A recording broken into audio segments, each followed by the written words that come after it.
उजळावया आलो वाटा, उजळावया आलो वाटा, उजळावया आलो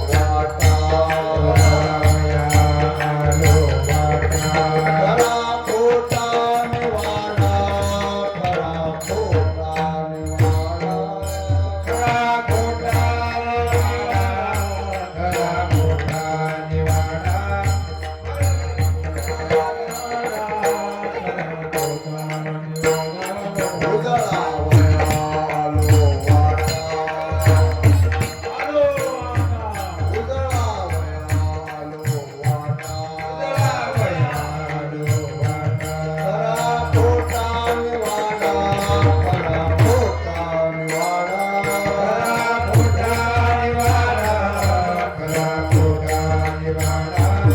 खरा खोटा निवाडा, खरा खोटा निवाडा.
उजळावया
धनी विठ्ठल सनिध बोलविले बोले बोल बोलविले बोले बोल विठ्ठल सनिध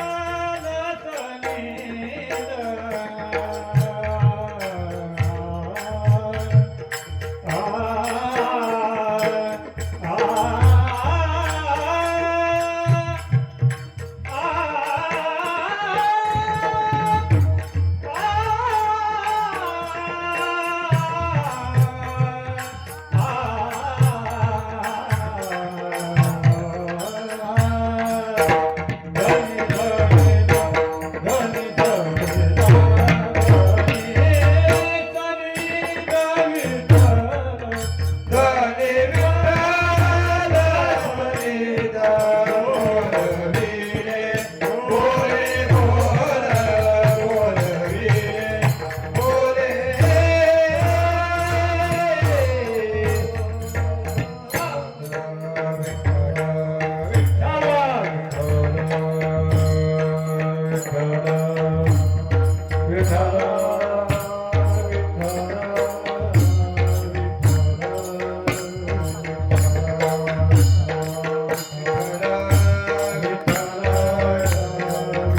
सर्वांनी टाळी वाजव भजन करा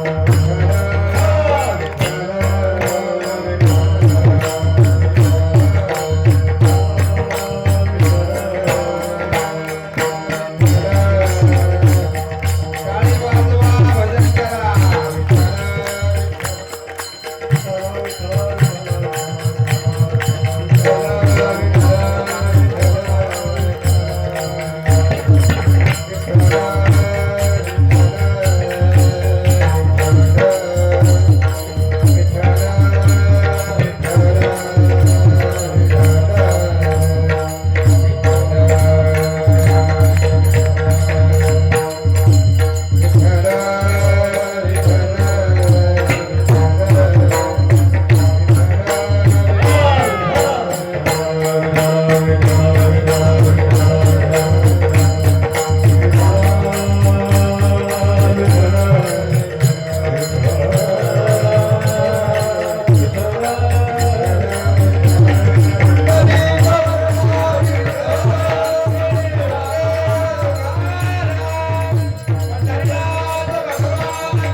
हरी उजळावया आलू वाटा खरा खोटा नवाडा बोलविले बोले बोल धनी विठ्ठल सन्निध तरी मनी नाही शंका बळे एका स्वामीच्या बोलविले बोले बोल धनी विठ्ठल सन्निध तुका म्हणे नाही आम्हा तुका म्हणे नाही आम्हा पुढे कामा गाभाळ बोलविले बोले बोल धनी विठ्ठल सन्निध पांडुरंगा करू प्रथम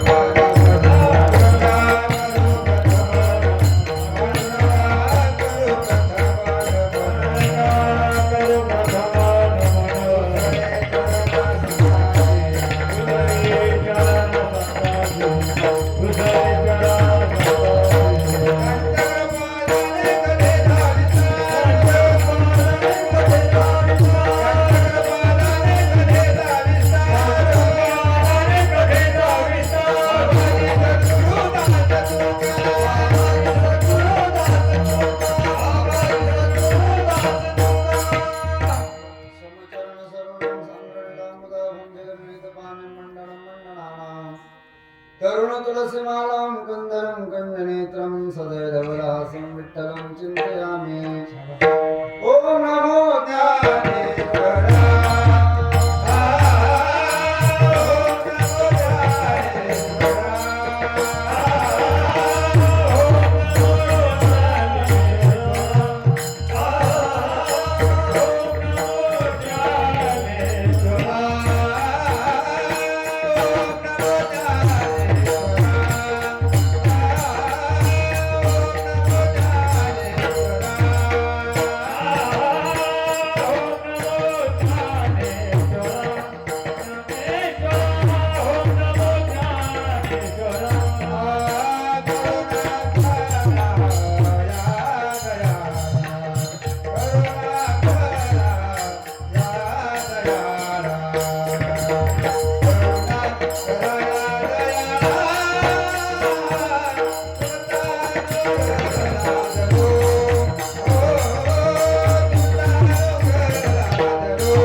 खरा खोटा निवाडा बोलविले बोले बोल धनी विठ्ठल संगीत प्रस्तुत प्राप्त प्रसंगी प्राप्त स्थळी कीर्तन रूपी सेवेकरता निवडलेला अभंग महान भगवत भक्त विश्ववंदनीय वैराग्य मूर्ती सकल कंठ विभूषित ज्ञानेश्वर जगद्गुरु तुकाराम महाराजांचा 4 चरणाचा अभंग सेवेकरता निवडलेला आहे.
कीर्तन सेवेचं योगदाचं कारण आपल्या इथे सालाबाद प्रमाणे याही वर्षी मोठ्या आनंदात मोठ्या उत्साहात चालत असणारा हा अखंड हरिनाम सप्ताह आणि या सप्ताहामध्ये 3ऱ्या दिवसाची कीर्तन रूपी सेवा समस्त गावकरी मंडळी बोरगाव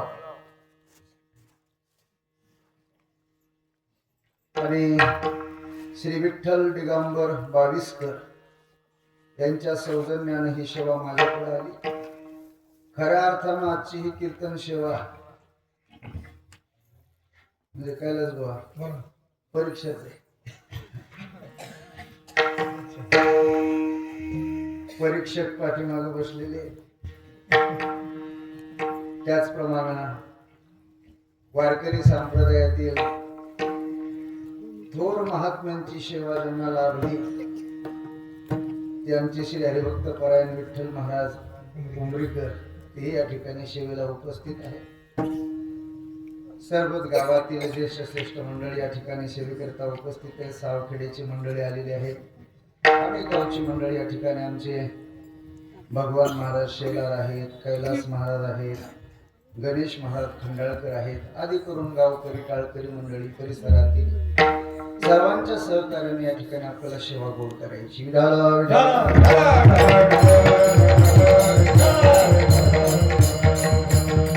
सेवेकरिता अभंग निवडलेला आहे तो जगद्गुरु तुकोबा यांचा 4 चरणाचा अभंग सेवेकरिता निवडलेला आहे. या अभंगाच्या माध्यमातून जगद्गुरु तुकोबराय संत महात्म्यांच्या अवताराचं प्रयोजन सांगतात.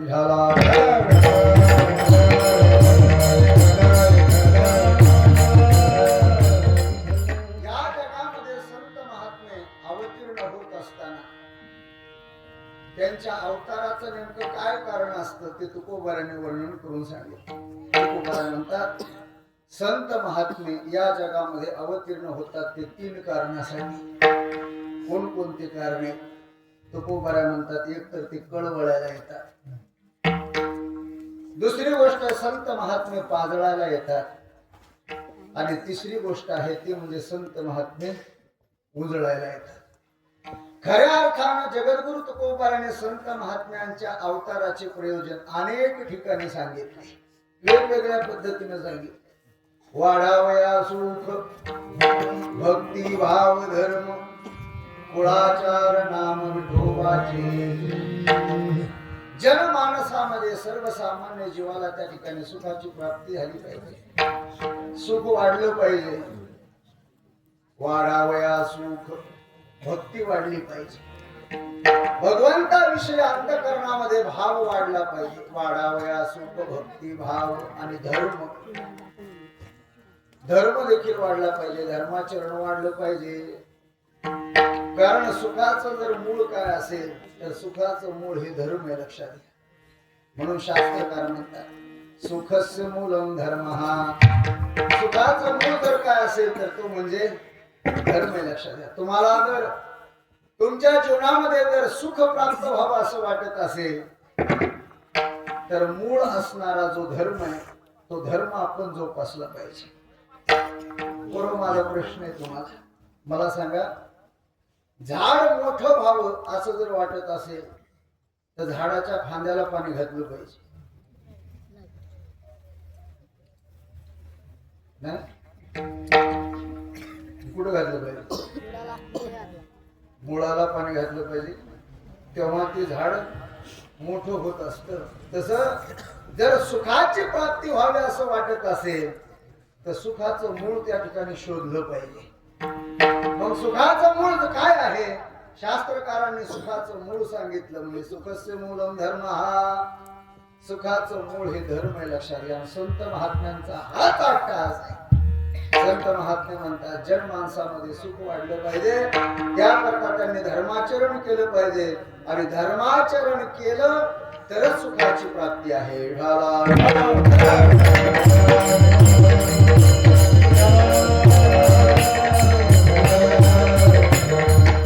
जगद्गुरु तुकोबरा म्हणतात, समाजामध्ये कितीही शहाणपणानं मिरवला, कितीही मोठ्या डिग्र्या घेतल्या, कितीही मोठा शहाणा झाला, तरी देखील त्याला जर सुख प्राप्त करून घ्यायचं असेल तर त्यानं मात्र शुद्ध आचरण मात्र कधी चुकायचं नाही.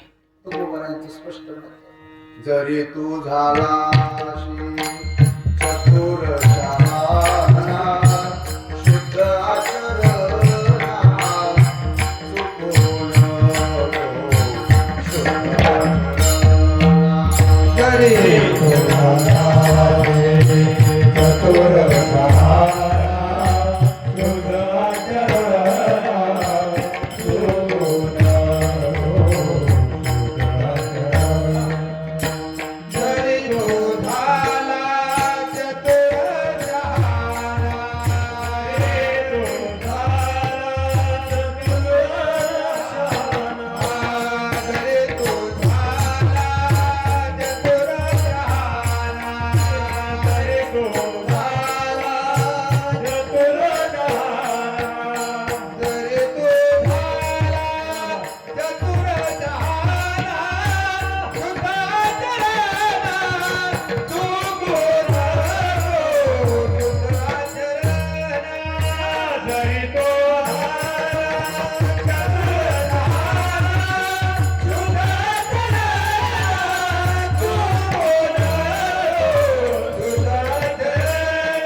चतुर शहाणा, शुद्ध आचरणा चुकू नको.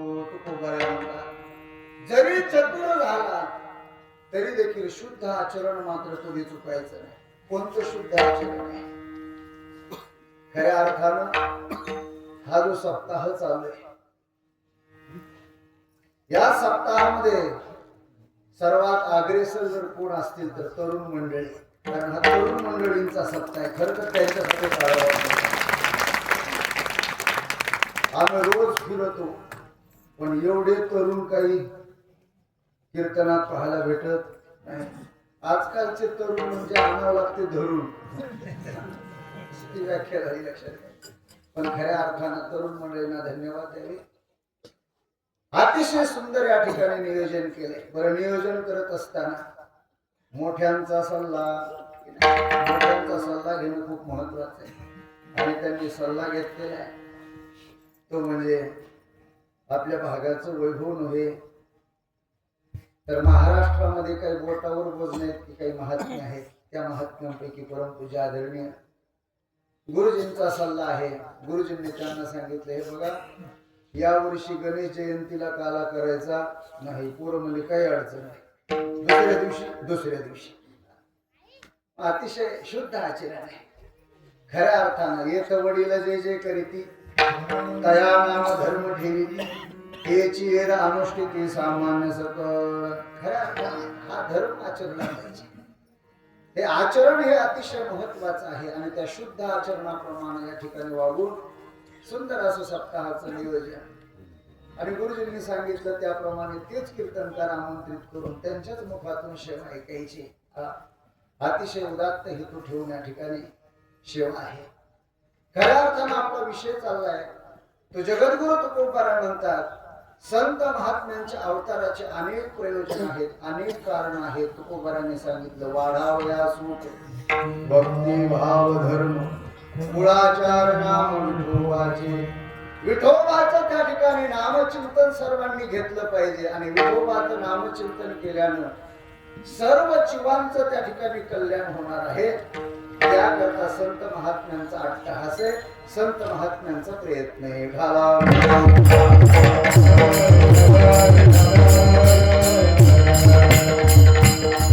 अनेक ठिकाणी संत महात्म्यांच्या अवताराचं प्रयोजन सांगितलं.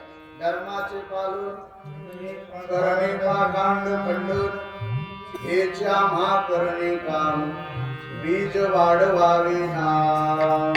संत महात्म्यांच्या अवताराचं प्रयोजन आहे. तसं जगद्गुरु तुकोबाराय म्हणतात आजच्या अभंगातही तुकोबारायांनी 3 प्रयोजन सांगितले. एक तर संत महात्मे कशाला येतात, पहिली गोष्ट कळवळ्याला येतात. दुसरा मुद्दा आहे संत महात्मे पाजळाला येतात आणि तिसरा मुद्दा आहे तो म्हणजे संत महात्मे उजळायला येतात. एका एका गोष्टीचा आपल्याला विचार करायचा आहे.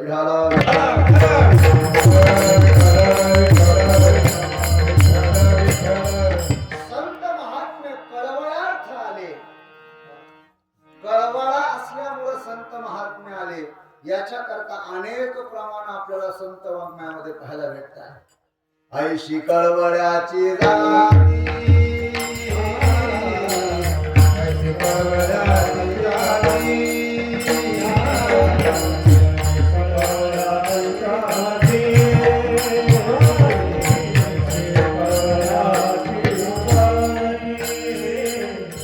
ऐसी कळवळाची जाती, ऐसी कळवळाची जाती, ऐसी कळवळाची जाती.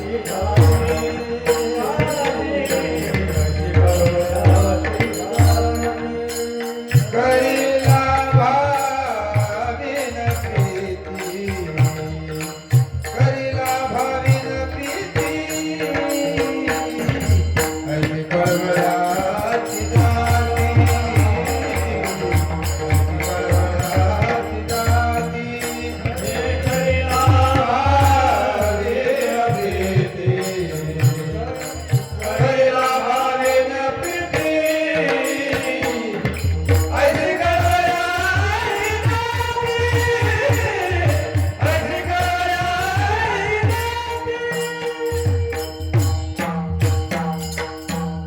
जगद्गुरु तुकोबाराय म्हणतात ऐशी कळवळ्याची जाती, करीला भाविन प्रीती.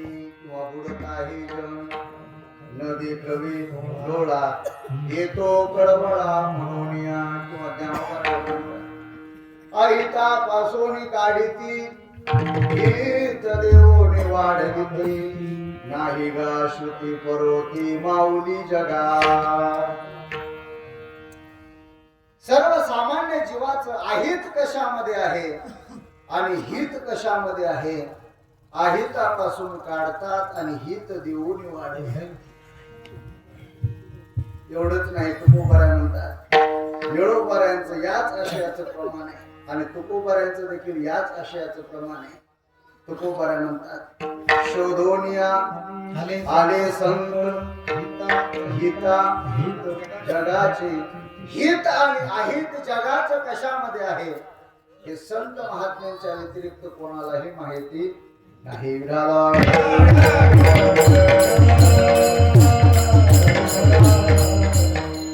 माहिती नाही, जननीला माहिती नाही. हित नाही ठावे जननी जनका, ठावे जननी जनका.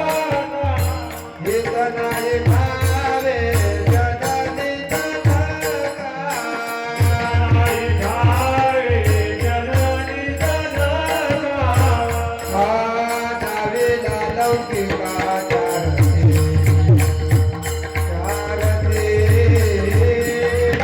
नावेला लौकिका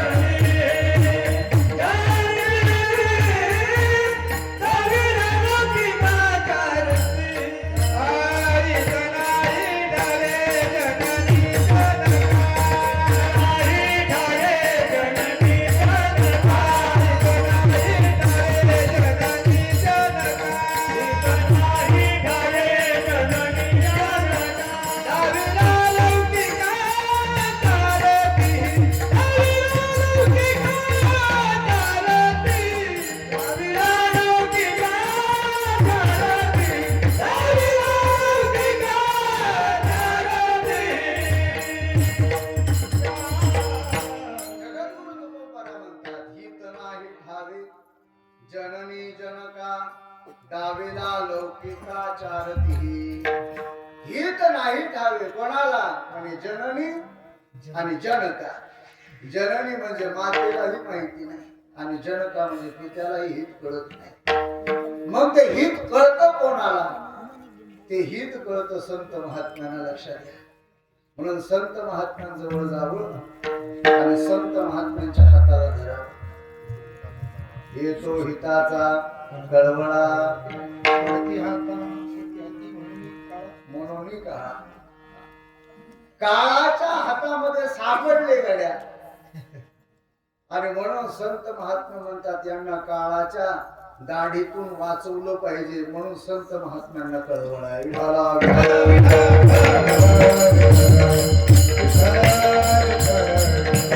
पहिला मुद्दा आहे संत महात्मे कळवळ्यार्थ आले. कशासाठी आले? कळवळ्यार्थ. म्हणून आपण डोळे झाकून संतांवरती विश्वास ठेवा. जर संतांनी आपल्या हाताला धरलं तर निळोबारा म्हणतात काय होतं? धरी तिजे हाती संत कृपावंत पाळी पंढरीनाथ लळा. पंढरीनाथ पांडुरंग परमात्माला देखील त्या सामान्य जीवाचा लळा पाळावा लागतो. कशामुळं? कारण त्या सामान्य जीवाचा हात कोणी धरलाय? तर तो संतांनी धरलेला आहे. आणि म्हणून संत महात्म्याने आपला हात धरला पाहिजे. आपण संतांच्या जवळ गेलं पाहिजे. याच्यासाठी खऱ्या अर्थानं प्रयत्न केला पाहिजे. कारण ते केवळ आणि केवळ आपलं कल्याण साधून देण्याकरताच आलेले आहेत.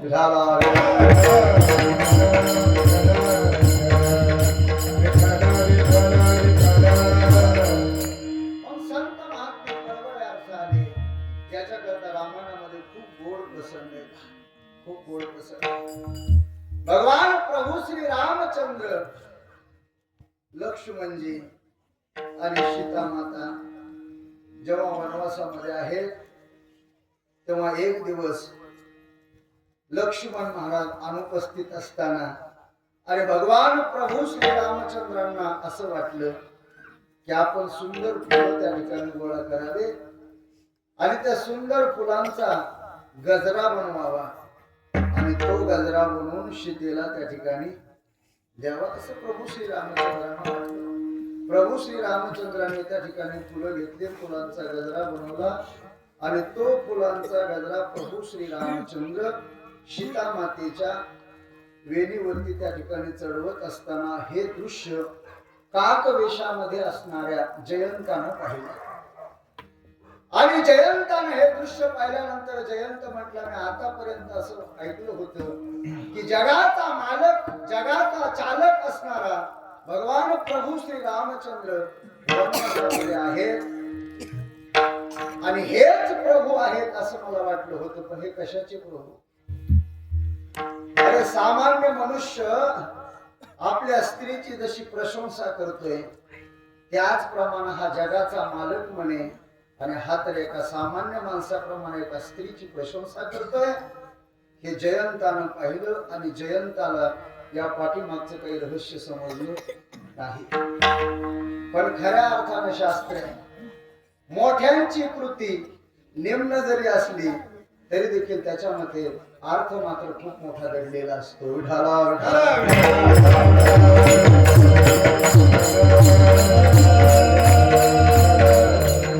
आणि जयंतानं हे पाहिलं. जयंत म्हटलं आजपर्यंत मी असं ऐकलं होतं की जगाचा मालक असणारा भगवान प्रभू श्री रामचंद्र त्यांच्याकडे 6 प्रकारचे गुण आहेत आणि म्हणून त्यांना भगवंत असं म्हणतात.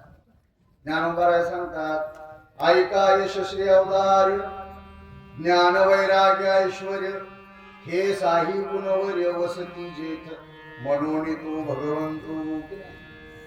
ऐका यश श्री अवतार्य.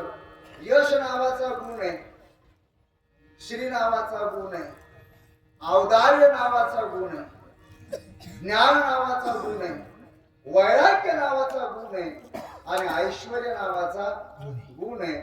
6 गुणांनी युक्त असणारा तो परमात्मा आहे. त्यापैकी वैराग्य नावाचा गुण जर पाहिलं तर भगवान प्रभू श्री रामचंद्रांकडे पाहायला भेटत नाही असं जयंताचा समज झाला. अधिकार कळाला नाही आणि जयंत म्हणाला खर तर अतिशय सुंदर असणाऱ्या या शीतेला आपण स्पर्श केला पाहिजे असं त्याच्या मनामध्ये आलं. भगवान प्रभू श्री रामचंद्र अनुपस्थित असताना एके दिवशी जयंत हा टाकविषामध्ये गेला आणि त्यानं सीतामाईला स्पर्श करण्यासाठी प्रयत्न केला. तितक्यात भगवान प्रभू श्री रामचंद्राने जयंताला पाहिलं आणि जयंताला पाहिल्याबरोबर दर्भाचा बाण अभिमंत्रित केला आणि अभिमंत्रित करून तो बोरूचा बाण जयंताच्या पाठीमागे लावला. आता जयंत विचार करतोय अभिमंत्रित केलेला हा बाण आहे, या बाणानं आपण आपला समूळ नाश होणार आहे. काय करावं, थांबून चालणार नाही. जयंत पुढं पडू लागला आणि तो बोरूचा बाण असणारा अभिमंत्रित केलेला दर्भाचा बाण तो पाठीमाग आहे. आता जयंत विचार करतोय आपण करावं काय. जयंत घामाघूम झालाय, भयभीत झालाय. आता काय करावं. पण जयंताच्या मनामध्ये विचार आला या जगाची रचना, या सृष्टीची रचना करणारा तो ब्रह्मदेव आहे. त्या ब्रह्मदेवाकडे आपण जाऊ आणि ब्रह्मदेवाला आपण आश्रय मागूया. आणि म्हणून जयंत ब्रह्मदेवाकडे गेला आणि ब्रह्मदेवाला सांगू लागला म्हणे देवा मला वाचवा, मला आश्रय द्या. तेव्हा ब्रह्मदेवाने विचारलं काय अपराध केलाय, कोणाचा अपराध केलाय. त्यावेळी जयंताने सांगितलं माझ्याकडून सीता मातेचा अपराध घडलाय. ब्रह्मदेवानं ऐकलं. ब्रह्मदेव म्हटलं चालतं अजिबात थांबू नको. अरे माझ्या मातेचा अपराध करून तू या ठिकाणी आलाय, तू चालता हो. आता काय करावं. तो जयंत घामाघूम झालेला भगवान शंकराकडे गेला आणि भगवान शंकरांना प्रार्थना करतोय हे देवा असं मी ऐकलंय की या जगामध्ये सर्वात लवकर प्रसन्न होणारी देवता म्हणजे तुम्ही आहात. कृपया करून मला आश्रय द्या. त्यावेळेस भगवान शंकरांनी सांगितलं अपराध काय मला सांग. सांगितलं सीता मातेचा अपराध घडलेला आहे. त्यावेळेस भगवान शंकरांनी सांगितलं जयंत तुला माहिती भगवान प्रभू श्री रामचंद्र माझं भजन करतात आणि मी त्या भगवान प्रभू श्री रामचंद्रांचं भजन करतोय. माझे स्वामी असणारे भगवान प्रभू श्री रामचंद्र आणि त्या प्रभू श्री रामचंद्रांच्या पत्नीचा तो अपराध केलेला आहे. चालता हो. ब्रह्मदेवाने आश्रय दिला नाही, भगवान शंकराने आश्रय दिला नाही. तेव्हा मात्र घामाघूम झालेला जयंत पुढं पळतोय. वरुण देवतेकडे गेला, चंद्राकडे गेला, सूर्याकडे गेला आणि या सर्व देवतेकडे गेल्यानंतर त्या ठिकाणी चंद्र आणि सूर्याने सांगितलं बाबा तू ज्या कारणास्तव आश्रय मागण्यासाठी आलायस तुझा अपराध फार मोठा आहे, खूप मोठा अपराध आहे. खऱ्या अर्थानं ज्या भगवान प्रभू श्री रामचंद्रांच्या प्रकाशानं आम्ही प्रकाशमान होतो. यदादित्यगतं तेजो जगत भासयते खिलम. यदादित्यगतं तेजो त्यांच्या तेजानं आम्ही तेजोमय होतो. ज्यांच्या तेजाचा विचार केला तर कोटी चंद्र सूर्य हे सर्व त्या ठिकाणी त्यांचं तेज आहे. असे असणारे भगवान प्रभू श्री रामचंद्र त्या ठिकाणी चंद्रानं सूर्यानं नाकारलं, आश्रय दिला नाही. आता जयंत विचार करतोय ब्रह्मदेव आश्रय देत नाही, भगवान शंकर आश्रय देत नाहीत, वरुण देवता नाही, सूर्य देवता नाही, चंद्र देवता नाही. तेव्हा जयंत मनात म्हणू लागला शेवटी परके ते परकेच असतात. पण जाऊ द्या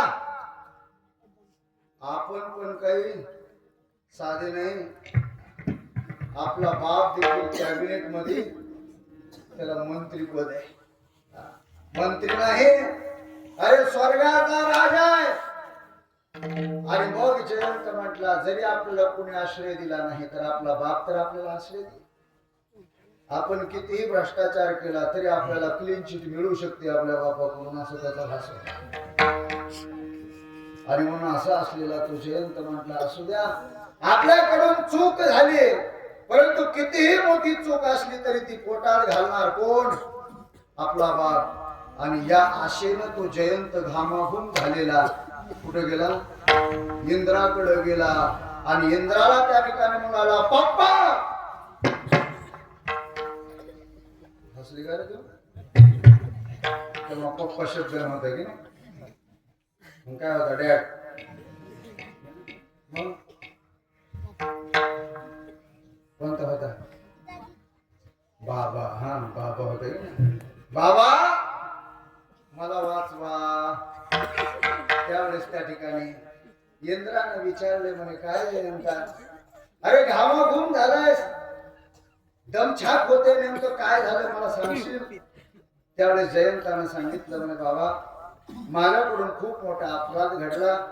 सीता मैयाला स्पर्श करण्याचा प्रयत्न केला, प्रभूंनी माझ्या पाठीमागं बाण लावलाय, मला वाचवा. त्यावेळेस इंद्रानं सांगितलं म्हणे जयंता मी नक्कीच तुला आश्रय दिला असता, मी नक्की तुला वाचवलं असतं, परंतु मी तुला आश्रय देऊ शकत नाही. त्याचं कारण मी जर तुला आश्रय दिला तर माझ्या खुर्चीला धोका आहे. कशाला धोका आहे? खुर्चीला. खुर्ची सुटत नाही महाराज कोणाची. खुर्ची सुटणं खूप अवघड आहे. तशी खुर्ची काही जणांची डगमगायला लागली होती महाराज, परेशान होते ना. खुर्ची सुटणं, खुर्चीचा मोह सुटत नाही. आणि म्हणून इंद्रानं स्वतःच्या मुलाला देखील आश्रय दिला नाही. म्हणजे हे बघ मी तुला आश्रय देऊ शकत नाही. आता जयंत विचार करतोय करावं काय. अरे आपल्याला स्वतःचा बाप देखील आश्रय देत नाही. मोठ्या आशेनं आपण आपल्या बापाकडे आलो होतो, पण आपला बापही आपल्याला आश्रय देत नाही. घामाघूम झालेला जयंत पुढं पळतोय आणि त्याच्या पाठीमागे तो गोरूचा बाण आहे. आतापर्यंत जयंत याच्याकडं त्याच्याकडं आश्रय मागण्याकरता गेला, पण जयंताला कुणी आश्रय दिला नाही. असा घामाघूम झालेला जयंत, त्या जयंताला देवर्षी नारदांनी पाहिलं. कोणी पाहिलं? नारदांनी पाहिलं.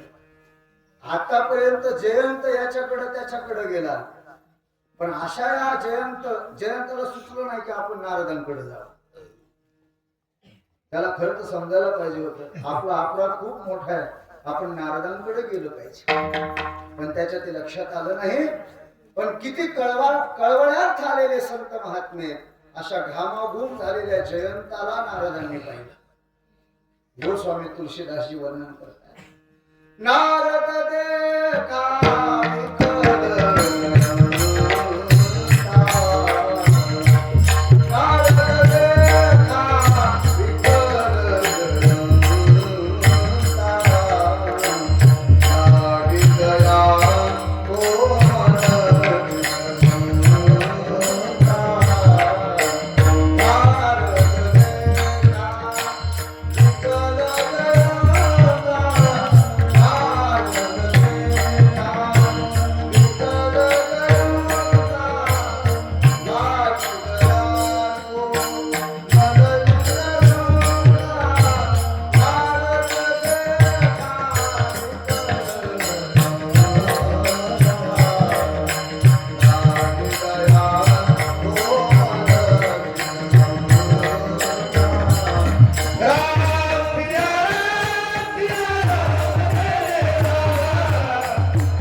चित्त कसं संत महात्म्यांचं कोमल पठा मृदू सवाय तैसे सज्जनाचे चित्त आणि बोल. देवर्षी नारदांनी त्या जयंताला सांगितलं म्हणजे जयंता तू ताबडतोब एक काम कर. पठावा तूरत राम पाहिताही कहेसे पुकारे प्रण कहित पाही. हे बघ म्हणे तुझं जर हित व्हावं असं तुला वाटतंय तर तू ताबडतोब ज्यांचा अपराध केलाय, ज्यांच्या पत्नीचा अपराध केलेला आहे त्या भगवान प्रभू श्री रामचंद्रांकडे एक क्षण जयंतला असं वाटलं नारद नेमका आपल्या हिताचं सांगायले का फटके खायचा मार्ग सांगायचे. अरे एखाद्याच्या पत्नीचा अपराध करावा आणि त्याच्याकडे पुन्हा क्षमा मागण्यासाठी धावलं चालत नाही. काय करावं काही समजे. परंतु संत वचनावरती विश्वास ठेवला कोणी जयंतानं. आणि देवर्षी नारदांचं वचन ऐकून त्या ठिकाणी जयंत प्रभू श्री रामचंद्रांकडे गेला. आता भगवान प्रभू श्री रामचंद्र कसे आहेत याचं वर्णन तुकोबरायांनी नाटाच्या अभंगामध्ये केलेलं आहे. शरणागता वज्र पंज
शरणागता वज्रपंजर अभयदाना तू उदार.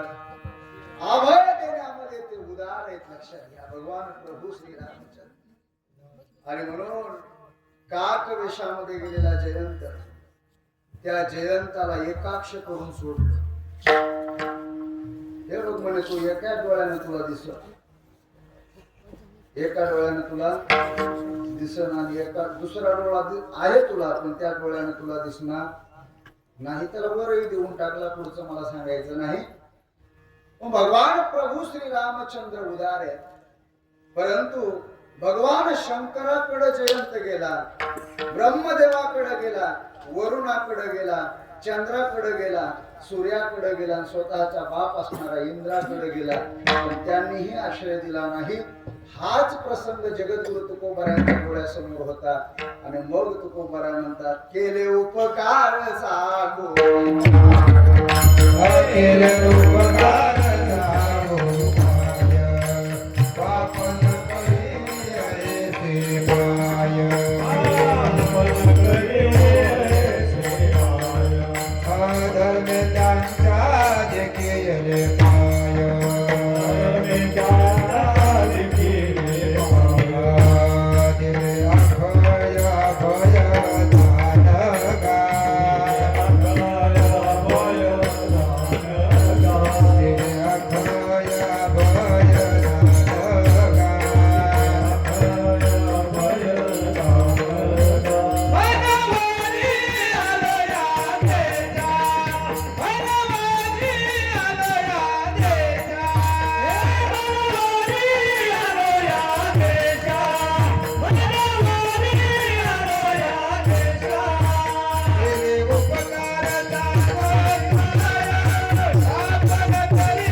इंद्र आहे. बाप न करी ऐसी मार. अशा प्रकारचे संत महात्मे. संत महात्मे खऱ्या अर्थानं कळवळ्या अर्थ आलेले. कळवळ्या अर्थ. विश्वमाऊली ज्ञानोबा यांच्या जीवनातले अनेक प्रसंग आपण ऐकतो. टीव्हीद्वारे आपण त्या ठिकाणी पाहत असतो. ज्ञानोबा किती मोठा अपराध केला, कोणी कोणी केला, काही काय केला ते प्रसंग सांगत बसत नाही. विसोबा खेचराने किती मोठा त्रास दिला, पण ज्ञानोबाने त्याला क्षमाच केली. क्षमाच नाही, जगाचा मालक असणारा भगवान पांडुरंग परमात्मा आणि पांडुरंग परमात्म्याच्या सानिध्यात राहणारे एक संत आणि त्या संतांचे गुरु होण्याचं भाग्य विसोबा खेचरांना ज्यांच्यामुळे लाभलं ते म्हणजे ज्ञानोबा आहे.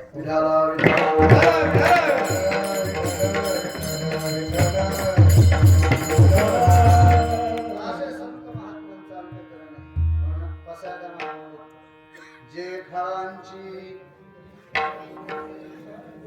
खळांचा वाकडेपणा त्या ठिकाणी नाहीसा झाला पाहिजे.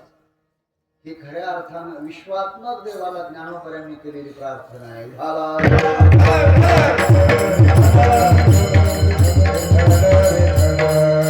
संत महात्मे कळवळे अर्थाने. आपला दुसरा मुद्दा आहे संत महात्मे पाजळायला आले. काय पाजळलं संत महात्म्यांनी? तर संत महात्म्यांनी भक्तीची ज्योत पाजळली. लक्षात घ्या, भक्तीची ज्योत.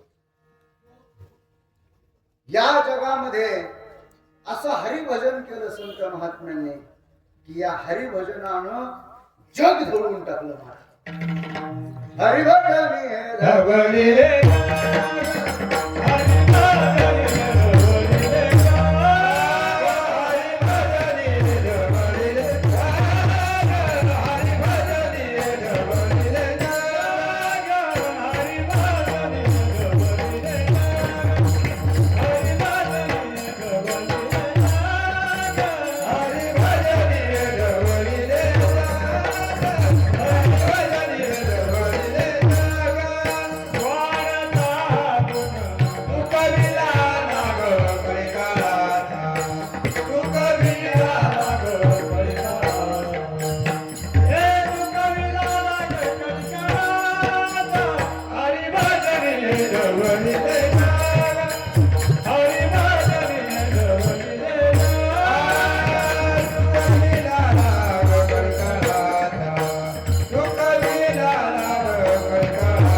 चुकविला लाग कैकाळाचा.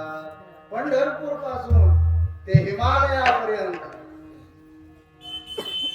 रामेश्वर कन्याकुमारी पर्यंत, नवे पंजाब पर्यंत जाऊन संत शिरोमणी नामदेवरायांनी त्या भक्तीचा प्रचार केला.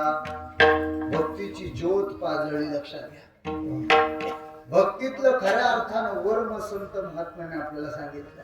भक्ती करा, पण ती भक्ती करत असताना कशी करा हे संतांनी आपल्याला शिकवण दिली. कारण भक्तीमध्ये देखील भक्ती करत असताना असे काही लोक संतांच्या दृष्टीस पडले. कसे? दंभे करू भक्ती सोंग जाऊ जना अंतरी भावना वेगळिया. काही दांभिक लोक देखील संत महात्म्यांच्या निदर्शनास आले. टिळे टोपे माळा, देवाचे गबाळे, वागवी उंबळ पोटासाठी, मोठा मोठा टिळे, 2 एकर 2 गुंठे, मस्त दोन कर मध्ये दोन गुंठे कशा कशाचे अष्ट बुक्का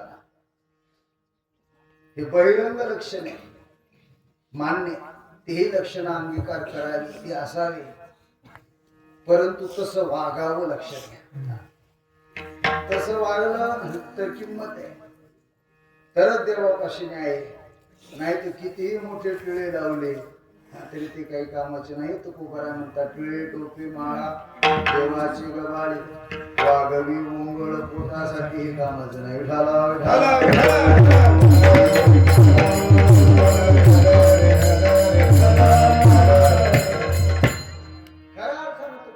भक्ती करत असताना कशी करावी भक्ती ते नमान वैराग्य त्याग भक्ती ते नमान वैराग्य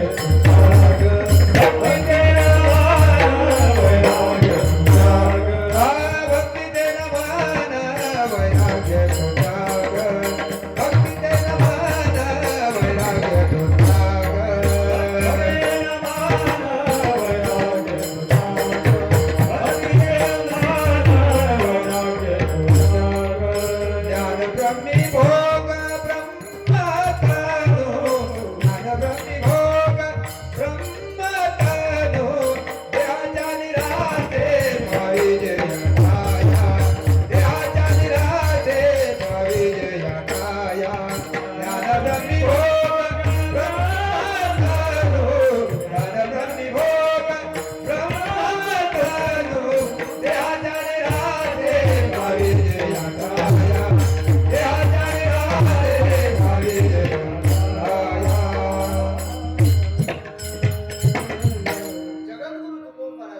भक्ती ते नमान वैराग्य वैराग्य तो त्याग ज्ञान ब्रह्मे भोग ब्रह्म खूप गोड प्रमाण सांगितलं भक्ती ते नमन भक्ती कशाला म्हणतात अत्युच्च कोटीला भक्ती पोहोचली हे कशावरून भक्ती त्याची सिद्ध झाली हे कशावरून त्याच्या अंगी नम्रता आली समजून घ्यायचं याची भक्ती अत्युच्च कोटीला पोहोचलेली यानं जे ज्ञान संपादन केलंय या ज्ञानाचं शेवटचं टोक म्हणजे त्या ठिकाणी भक्ती आहे आणि त्या भक्तीमुळे काय होतं अंगी नम्रता येत असते लक्षात घ्या नम्रता येते म्हणून तर काही काही ठिकाणी संत महात्म्यांना म्हणावं लागलं नुसतं ज्ञान असून काही कामाचं नाही त्याला जोड असली पाहिजे कशाची भक्तीची जोड असली पाहिजे भक्ती प्रेमावीन ज्ञान नको देवा अभिमान नित्य नवातया माझी म्हणून भक्ती असली पाहिजे पण ते भक्तीचं अत्युच्च कोट जर तर त्या ठिकाणी काय असेल तर त्या ठिकाणी नमन आहे लक्षात घ्या नमन महत्वाचं भक्ती ते नमन वैराग्य नम्र झाला होता तेने कोंडिले आनंदा आणि पुढे तुकोबारा म्हणतात वैराग्य तो त्याग वैराग्य कशाला म्हणावं अगोदर असावं आणि मग त्याविषयी त्याग असावा बाजारातच नाही नको म्हणायला लागलं नाही नाही पोरगी भेटणार म्हणायला लागला नाही नाही लग्नच करायचं अरे भेटणार म्हणून स्थळ येऊ लगेच तयार होतो तसं वैराग्य म्हणजे काय वैराग्य म्हणजे त्याग वैराग्य म्हणजे त्याग महत्वाचा लक्षात आणि त्याग पण कसा आहे तुकोबारा म्हणतात भोगे घडे त्याग त्यागे अंगा येती भोग ऐशे उपराठे वर्म धर्मांगीचा धर्म तुकोबारा ज्या ठिकाणी भोग आहे त्या ठिकाणी त्याग घडतो आणि ज्या ठिकाणी त्याग आहे त्या ठिकाणी भोग येतात विठाला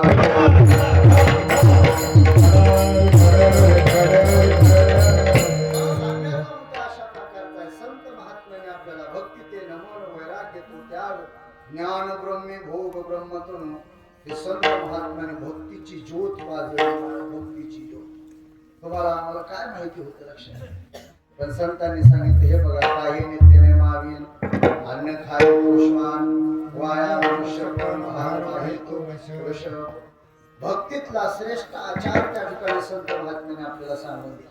भक्ती करायची ना, सकाळी उठल्याबरोबर त्या ठिकाणी काय करावं, काहीतरी नित्यनेम करावा. संतांनी शिकवण दिली. ज्ञानोबा म्हणतात नित्यनेम नामी गाणी दुर्लभ लक्ष्मी वल्लभ तया जवळी. भक्तीतला श्रेष्ठ आचार संत महात्म्याने आपल्याला शिकवला.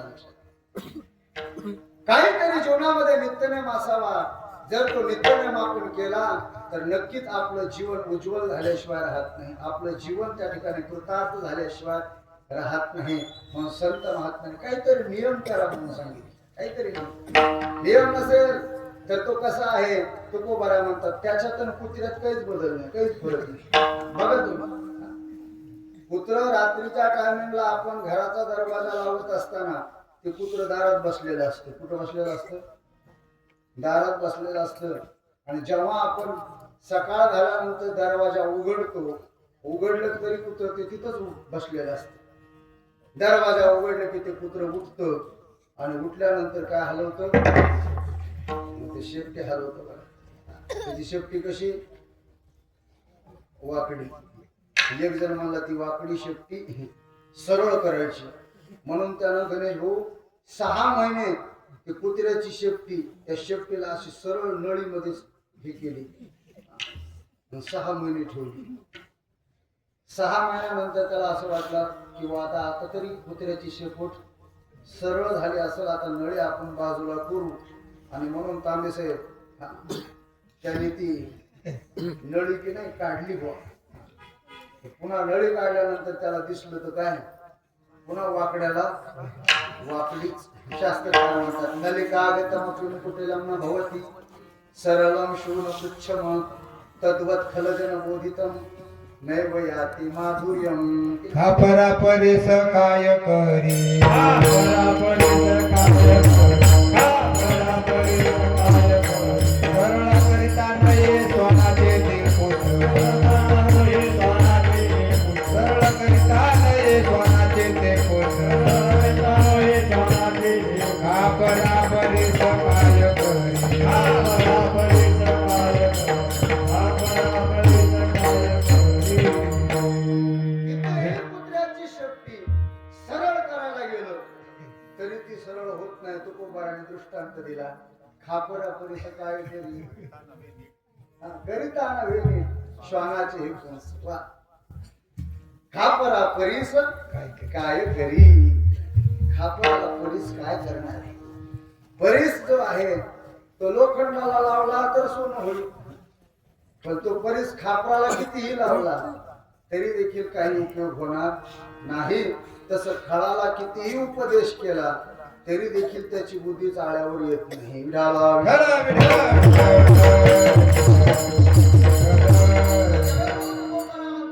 त्या मनुष्यानं सकाळी उठल्यानंतर दार उघडल्यानंतर ते कुत्र उठलं आणि उठून ती शेपटी हलू लागलं.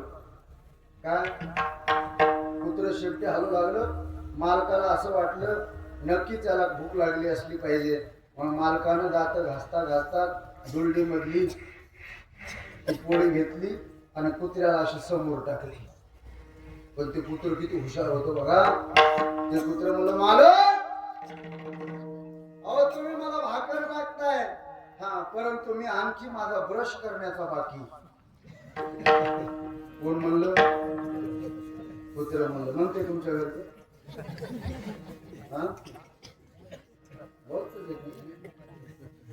कुत्र तसं म्हणतच नाही. भाकर टाकल्याबरोबर लगेच ताव मारून खायला सुरुवात करतं. लक्षात घ्या. असं म्हणतं का ते कुत्र, मालक अहो माझं स्नान करण्याचं बाकी, आंघोळ बाकी, माझी देवपूजा करायची बाकी, आणि मी मारुतीच्या दर्शनाला गेलो नाही. मारुतीयांचं दर्शन करण्याच्या अगोदरच मी कसं काय जेवण करू, असं ते कुत्र म्हणतं का? तसे काही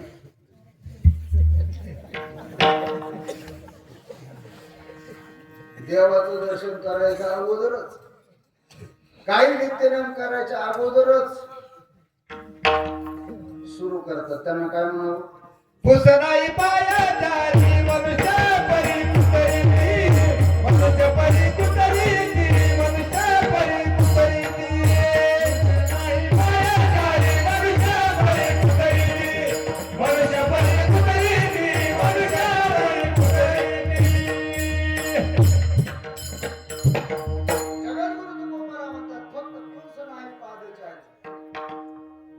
मनुष्य परी कुत्रीती, फक्त त्याला 4 पाय नाहीत. नाहीतर ते कुत्र्याच माहित लक्षात घ्या. सांगितलं म्हणतं अशा प्रकारचा आहे. संत महात्म्याने ही भक्तीची ज्योत पाजळली. संत महात्म्याने भक्तीतला श्रेष्ठ आचार त्या ठिकाणी आपल्याला सांगितले. कशी करावी भक्ती. भक्ती करत असताना भक्तीतलं वर्ण संत महात्म्याने सांगितले. काय गोड अभंग तुकोबारांची गाथा पहा. तुकोबारा म्हणतात भक्ती करत असताना आपले श्री गुरु उंच आसनावरती बसलेले आहेत. आपण त्यांच्या शेजारी जर आपण बसलो तर आपल्याला आपल्या मातीशी गमन केल्याचं पातक लागतं. पूज्या एकासनी आसनी आसन बैसता गमन मातीशी ती. म्हणून मी जेव्हा वाड्यामध्ये प्रवेश केला की नाही, वाड्यात प्रवेश केल्यानंतर अण्णांचं अंतःकरण खूप मोठं आल्याबरोबर मी दर्शन घेत असताना लगेच अण्णांनी स्वतः दर्शन घेण्याकरता पुढे येतात. कोणी असो, हे खऱ्या अर्थानं वारकऱ्यांचा निष्ठावंत भाव आहे. पंढरीशी नाही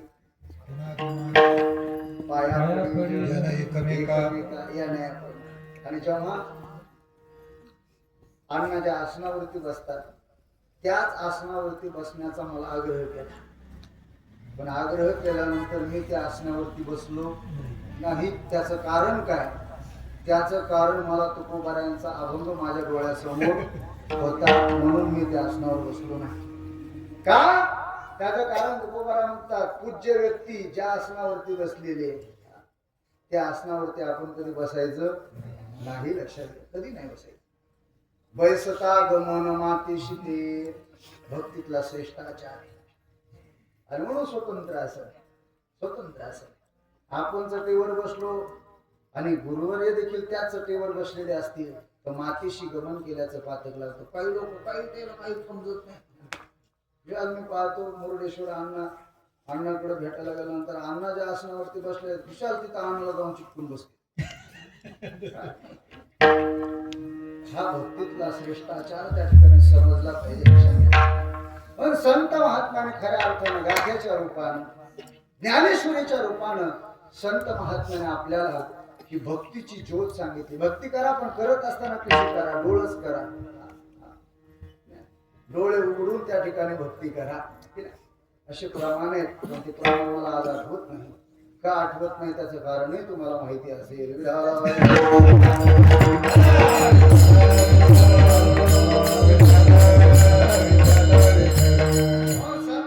भक्तीची ज्योत पाजळण्यासाठी आहे.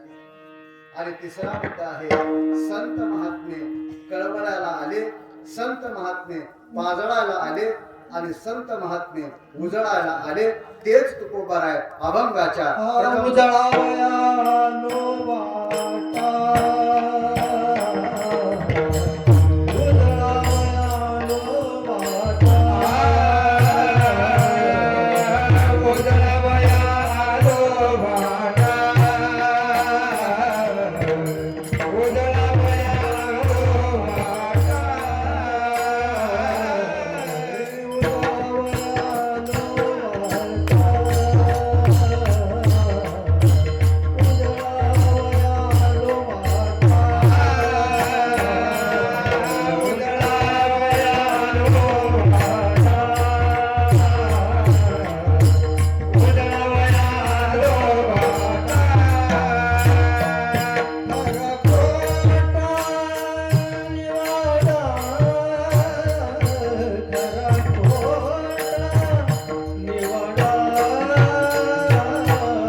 उजळावया वाटा आलो. वाटा उजळण्याकरता आले. भगवंताकडे जाण्याकरता अनेक वाटा आहेत. लक्षात घ्या. किती वाटा आहेत? शिव महिम स्तोत्रामध्ये त्या ठिकाणी पुष्पदंतांनी वाटा सांगितल्या. किती? 3 वाटा सांगितल्या. त्रयी सांख्यम योग पशुपतिमतम वैष्णवमिती की नाही. भक्ती मार्गे, कर्म मार्गे, नाही कर्म मार्गे, ज्ञान मार्गे, योग मार्गे. परंतु कर्म मार्गाचा जर विचार केला तर कर्म मार्ग सूक्ष्म आहे. योग मार्गाचा जर विचार केला तर योग मार्ग हा क्लिष्ट आहे. लक्षात घ्या. आणि ज्ञान मार्गाचा विचार केला तर ज्ञान मार्ग हा स्थूल आहे. म्हणून या मार्गाच्या भानगडीत पडू नका. संत महात्मे म्हणतात या मार्गाचा विचार केला तर या मार्गांना कलियुगामध्ये रोग झालेला आहे. काय झालेला आहे? रोग झाला. कसं काय? अवघ्या वाटा झाल्या क्षीण, कळी न घडी साधन, उचित विधी विधान, न कळे न घडे सर्वदा. मग काय करा? भक्ती पंत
भक्ती पंथ अतिशय सोपा आहे. पण या भक्ती पंथावरती देखील काही पाला पाचोळा साचला होता. काय साचला होता? पाला पाचोळा. कसा? लोक भक्ती तर करू लागले पण भक्ती करत असताना 4 प्रकारचं मालिन्य आलं होतं. किती प्रकारचं?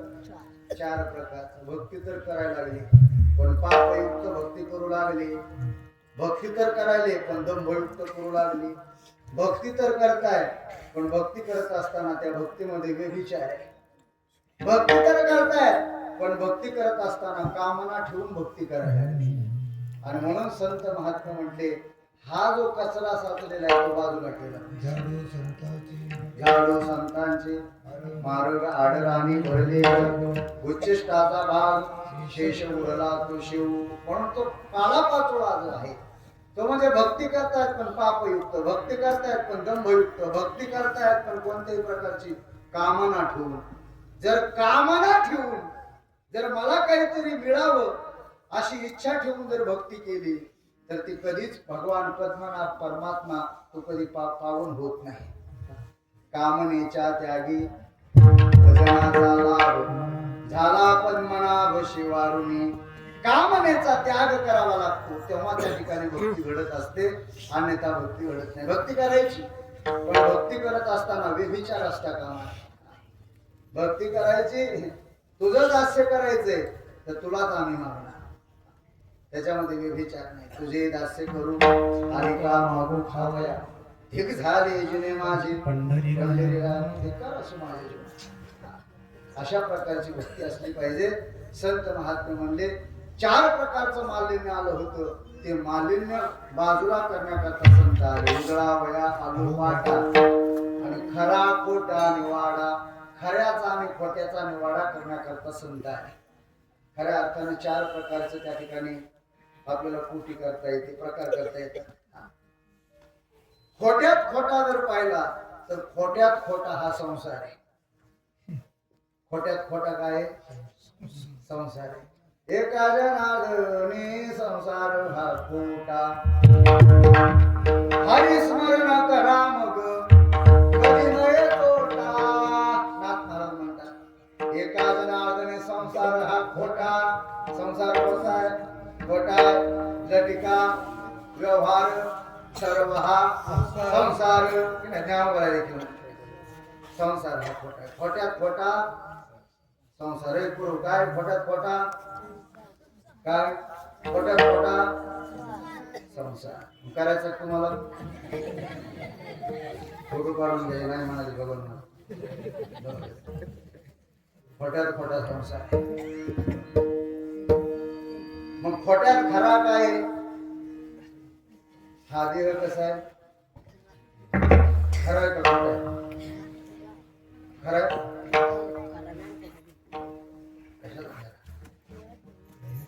हा देह कसा आहे खोटा आणि या खोट्यामध्ये खरा कोण आहे जीव आहे. जीव हा खरा असल्यामुळे मी तुमच्यासोबत बोलू शकतो. नाहीतर हे खोटं शरीर काय बोलणार आहे. हे खोटं शरीर बोलू शकत नाही. याच्यातला जीव निघून गेला याला 4 जणांच्या खांद्यावर नेवला विडाला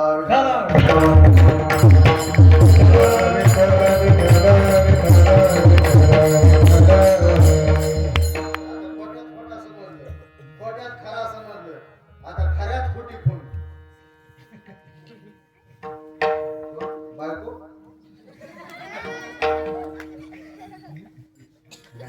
खऱ्यात खोटी कोण खऱ्यात खोटी आहे ती म्हणजे माया आणि चौथा आहे तो म्हणजे खऱ्यात खरा. खऱ्यात खरा कोण आहे तुकोबारामध्ये खऱ्यात खरा देवच आहे. देवाच्या व्यतिरिक्त जेवढं काही आपल्याला दिसतंय ना ते सगळा पसार आहे. तो का म्हणे तोची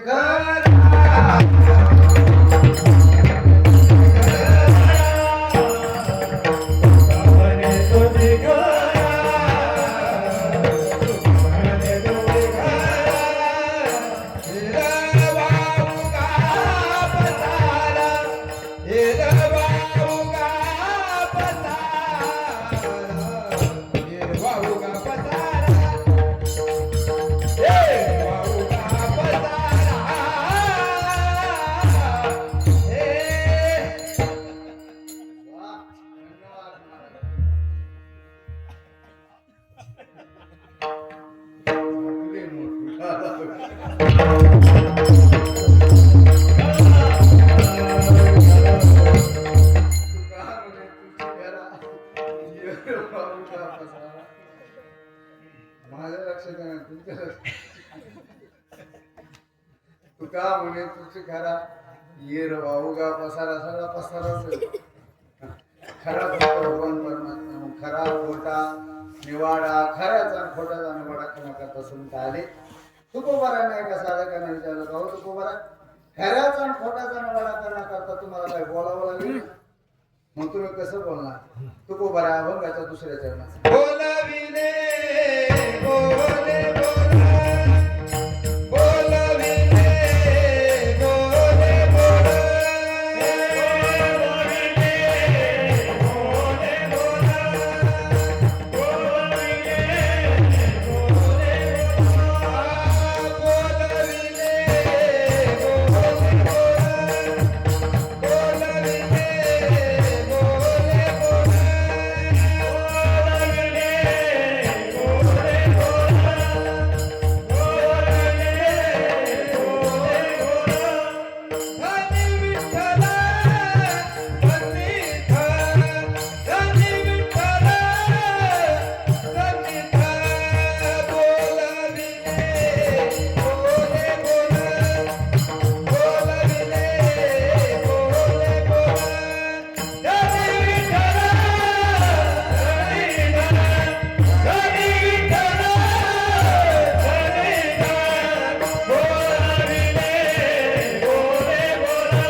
कसं बोलणार बोलविले बोले बोल धनी विठ्ठल सन्निध भगवंतानं त्या ठिकाणी बोलायला लावलं म्हणून त्या ठिकाणी बोललो आणि बोलत असताना देवाच्या सानिध्यात म्हणजे देवाच्या जवळ बसून त्या ठिकाणी बोललो बोलविले बोले बोल धनी विठ्ठल सन्निध तुकोबारा म्हणतात खऱ्या अर्थानं संत शिरोमणी नामदेवराय आणि स्वतः प्रत्यक्ष पांडुरंग परमात्मा माझ्या जवळ आले. मी झोपलेलो होतो. तुकोबारा काय म्हणतात? मी झोपलेलो होतो. स्वतः पांडुरंग परमात्मा आणि संत शिरोमणी नामदेवराय माझ्याकडे. नामदेवे केले, नामदेवराय माझ्या जवळ आले. स्वप्ना माझी जागी हलवलं. सवे पांडुरंगे येऊनिया. काय सांगितलं? सांगितले काम करावे कवित्व, वाळुगे निमित्त बोलू नको. मापटाकी सळे धरली विठ्ठले, मापटोने केले सावधान. प्रमाणाची संख्या सांगे शतकोटी, उरले ते शेवटी लावी तुका. हे बघा, तुम्हाला काय करायचंय तर प्रमाणाची संख्या सांगी शतकोटी. आता तुम्हाला अभंगाची रचना करायची. तुकोबारा म्हणतात स्वतः प्रत्यक्ष जगत चालक ब्रह्मांड नायक पांडुरंग परमात्मा आणि संत शिरोमणी नामदेव यांनी सांगितलं म्हणून मी बोललो. बोलले बोले बोल धनी विठ्ठल सन्निध. म्हणून माझ्या बोलण्यावर कोणी शंका घेऊ नका. अभंगाच्या तिसऱ्या तरी बानी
नाही म्हणून तुम्ही शंका घेऊ नका.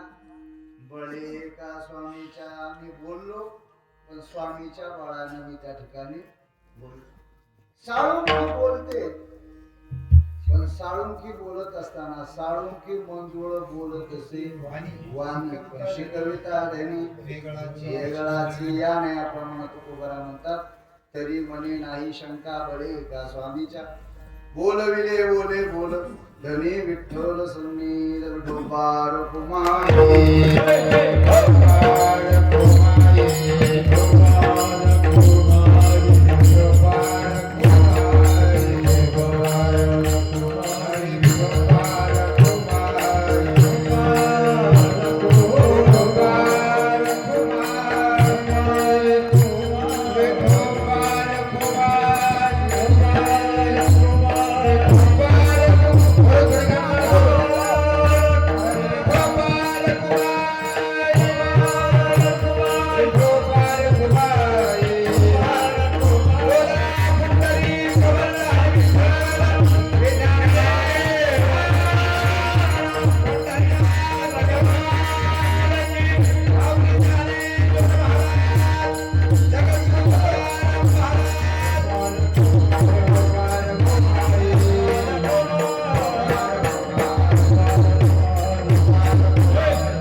मने नाही शंका बळे एका स्वामीच्या बोलविले बोले बोल धनी विठ्ठल संगीत. एका जणांना मला एक शंका केलेली मी तुमच्या समोर मांडतो.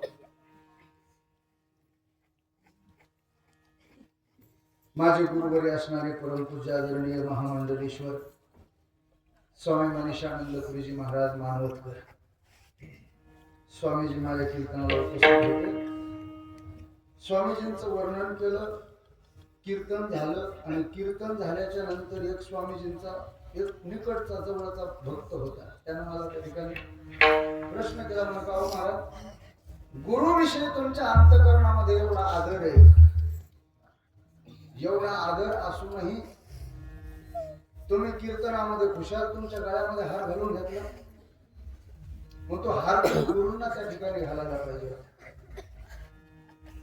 परंतु त्याचंही शास्त्र आहे. आम्ही त्याला सांगितलं बरोबर आहे, गुरूंच्या समोर आपण काय हार घालून घ्यावा, परंतु तुकोबाराने ते शास्त्र मांडून ठेवले. वक्त्याधिमान गंध अक्षता पूजन श्रोता यती जरी झाला दान तरी त्या नाही उचित. तुकोबाराने शास्त्र सांगितले वक्त्याच्या अगोदर मान कोणालाच नाही. गंध अक्षता पूजन श्रोता यती जरी झाला दान, यती म्हणजे संन्यासी जरी असला तरी देखील त्याला तो मान नाही. वक्त्यालाच पहिला मान आहे, म्हणून तो मान स्वीकारावा लागतो. नाही तर आमचा काय अधिकार आहे गुरुवाऱ्यांच्या समोर हार घालून घ्यायचा? काय अधिकार? काही अधिकार नाही. पण तो श्रेष्ठाचार तुकोबाराने सांगून घालून दिलेला आहे, म्हणून त्या पद्धतीने वाढवावं लागतं. एवढंच आहे, बाकी काही नाही. विठाला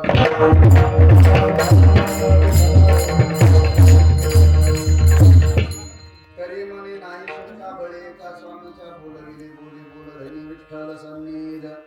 जगद्गुरु तुकोबारा म्हणतात, बोलत असताना भगवान पांडुरंग परमात्मा संत शिरोमणी नामदेवरायांनी सांगितल्यामुळं त्या ठिकाणी बोलण्याचा प्रयत्न केला. त्याच्यामुळे तुम्ही शंका घेऊ नका. मी सांगितले मुखी नाम हाती मोक्ष ऐशी साक्ष बहुतांची. हे खरंच आहे, त्याच्यात कोणी शंका घ्यायचं नाही. आणि म्हणून कोणी जर शंका घेत असेल तर तो आमच्या कामाचा नाही, तो गाभाळ ग्रंथी आमच्या कामाचा नाही.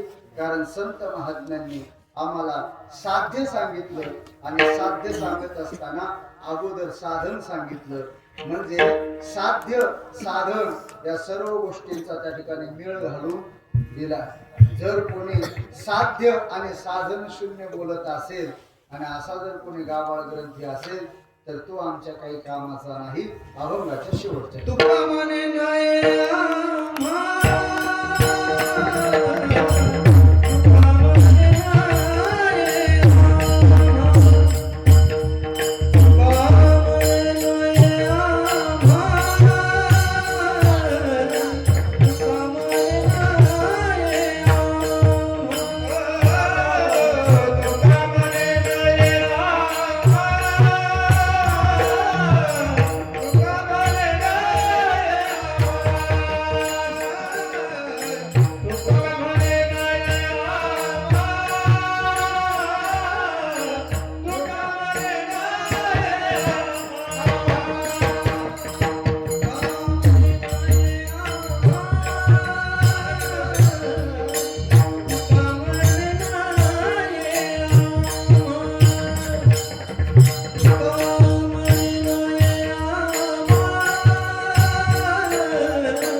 साध्य सांगितलं आणि साधनही सांगितलं.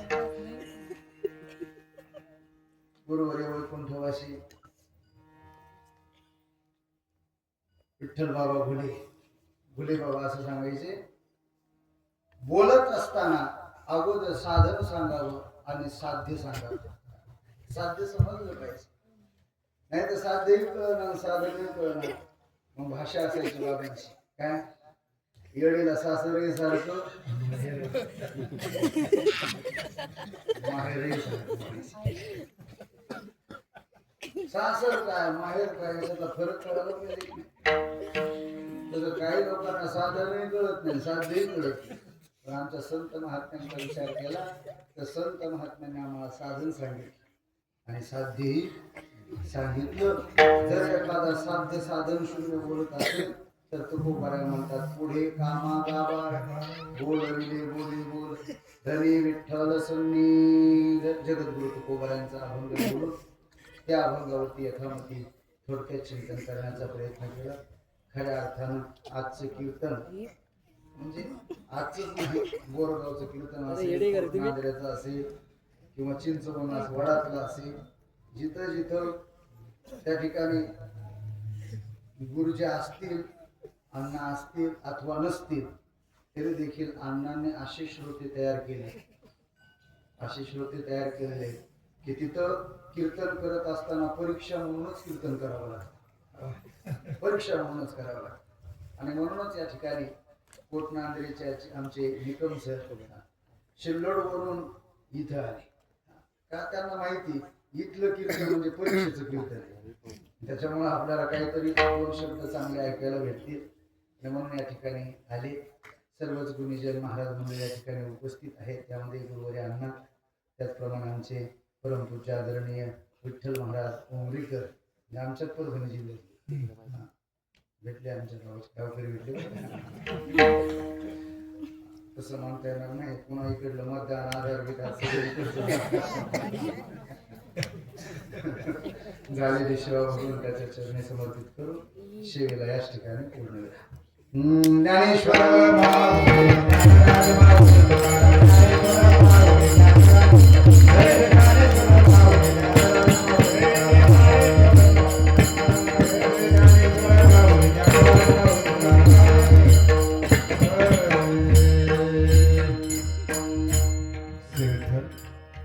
गीत गोविंदाचा पाठ होईल.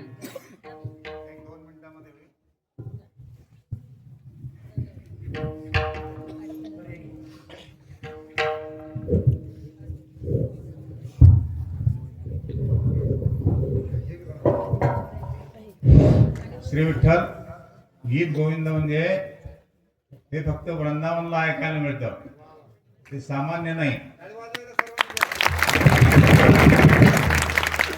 आणि योगानं वृंदावनचा काहीतरी प्रसाद मिळालेला आहे मुलींना, म्हणून ते गीत गोविंद त्यांना पाठ केलं. आणि ते गीत गोविंद देव येत असतात म्हणून आसन सुद्धा इथे तयार आहे.